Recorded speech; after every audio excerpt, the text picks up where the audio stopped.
Hi friends, I Suraj Saste welcome you all to a new and exciting IPO video today. So sorry I could not cover last few of the IPOs for you all. I was stuck due to some personal reasons. Now on I'll try my level best to cover all of them for you all. So if you are new to the channel, please like, share and subscribe to the channel, and that will motivate us to make further more videos for you all. So let's get to the topic of today, that is the Brookfield REIT IPO. Before we sort of get to the IPO details, let's discuss in short what is the REIT and some details regarding the same. तो चलिए start करते हैं. Friends, let's assume that you have 10 lakh rupees which you want to buy an asset. You want to invest in that asset and enjoy the passive income for your life. But practically, you all know that in the metros of India, which is like Pune, Mumbai, Delhi, Chennai, you cannot buy an asset at 10 lakh rupees and expect a passive income from it, right?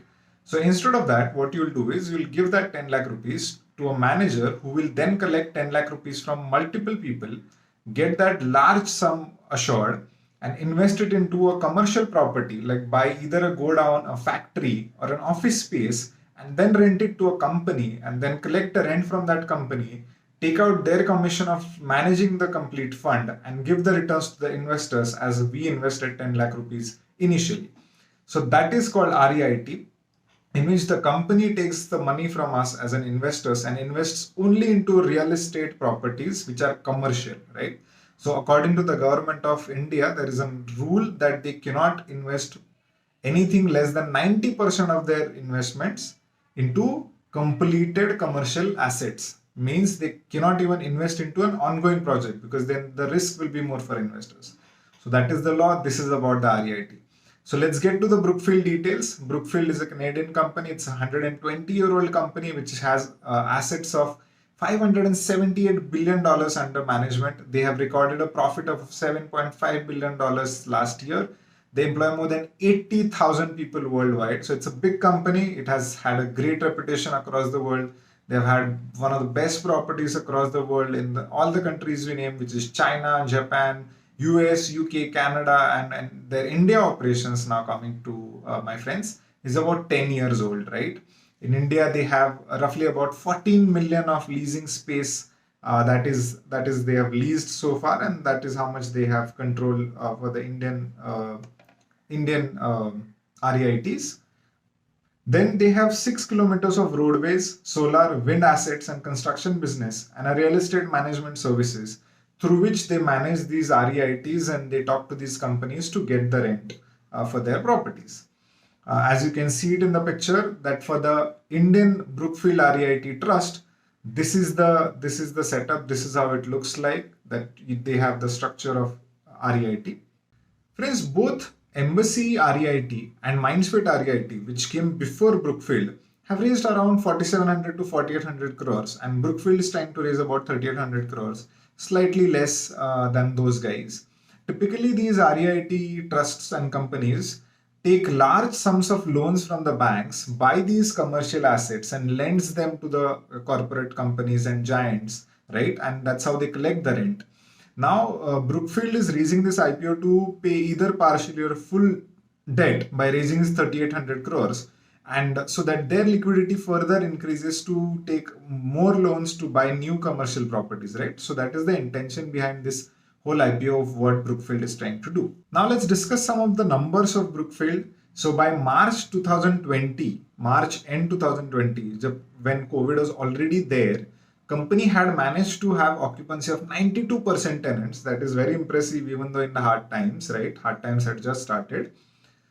See, the REIT contracts are typically longer, right? They're 5 to 10 year old contracts. So the tenants would not move that quickly, even though there is a problem due to COVID. They will still stick around to honor their contract. A weighted average holding lease is 7.1 years for the Brookfield REIT, which is again very impressive. That means that every tenant spends about 7.1 years in average with Brookfield. So somebody may lease it for 5 years, somebody may lease it for 13, 14, 15 years. The average is, friends, 7.1 years. That is the WALE for the Brookfield REIT. So the company also says that since 2015, for last 5 years, they have done a growth of CAGR growth of 4.8% in their rental income. So they are constantly growing by about 5% every year into the rentals, right? One more interesting fact, as due to COVID, work from home has disrupted the leasing space, and the reason why companies should own these large IT parks, right? Let's discuss some of the numbers regarding the same. During the months of October, November, and December 2020, company has collected 99%, 98%, and 96% of the rent. So that means their rent payments are on time, even though companies have faced problem due to COVID, they have continued to keep the spaces with them. So that's a very good and promising fact. At least Brookfield clients are all with them. We don't know about the others, right? So that is the case at the moment. Friends, even though we have seen that due to COVID, work from home has really increased, and there has been a big question mark for companies to why they have to have such big spaces as IT parks, they call it, for the people to come and work from, right? But if you take a look at globally, I want to present this stat to you that the potential of Indian real estate market in terms of the leasing space is quite large as compared to the rest of the world, right? So that is the overall comparison which I'm giving you, and that is very, very promising for these companies to keep doing well, right? Now, when you compare all the Asian REITs, you can see that on the chart, Brookfield REIT is actually the fourth largest in all these REITs. So that is again very impressive for them. Now, friends, if we discuss the financials of the Brookfield REIT, as you can see it in the screen, if we are looking at the asset growth, because typically these companies have to have assets as their business, assets leasing is their business, right? So we need to take a look at what is their asset growth, which is generating more revenue for them. As you can see it on the screen that in 2018, they had about 4,893 crore assets. Then in 2019, it went to about 5,000 crores. And then in 2020, it went to about 5,378 crores. That means the total overall growth of CAGR is about 4.85%.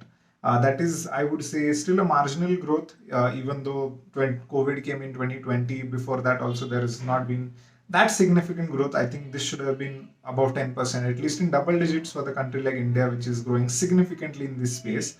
And there's a huge requirement of the the professionals in this space to get the office spaces for the companies. Now let's take a look at liabilities, as the companies require big loans from banks to construct these IT parks, right? So if you take a look at liabilities, they are around 7,512 crores in 18. Then in 2019, they're 7,540 crores. And in 2020, again, marginal increase of 7,597 crores. So if you see, the liabilities growth is just under 1%. So liabilities have been very, very constant. So that's a good thing that they've been able to grow their assets without actually increasing the liabilities. Now let's take a look at profit and loss, which is very, very important because how their rental incomes are doing is what we can judge. If we see it in 2018, the profit is 161 crores. That is great. In 2019, it went to minus 15.6 crores. This is where I studied the financials, and they had to pay extra tax of about 700 crores, and that's why they have been in negative in 2019. So nowhere the expense have been diverted. It is gone into taxes for the previous years. Now let's take a look at 2020 has done a profit of 15 crores. So 15.1 crores is the profit in 2020. So that is great. Again, company has managed to book profits, but these graphs are very sinusoidal. They need to be a little more consistent in terms of the growth pattern. There's always an upward stick, right? So that is what is my observation about the financial numbers of Brookfield.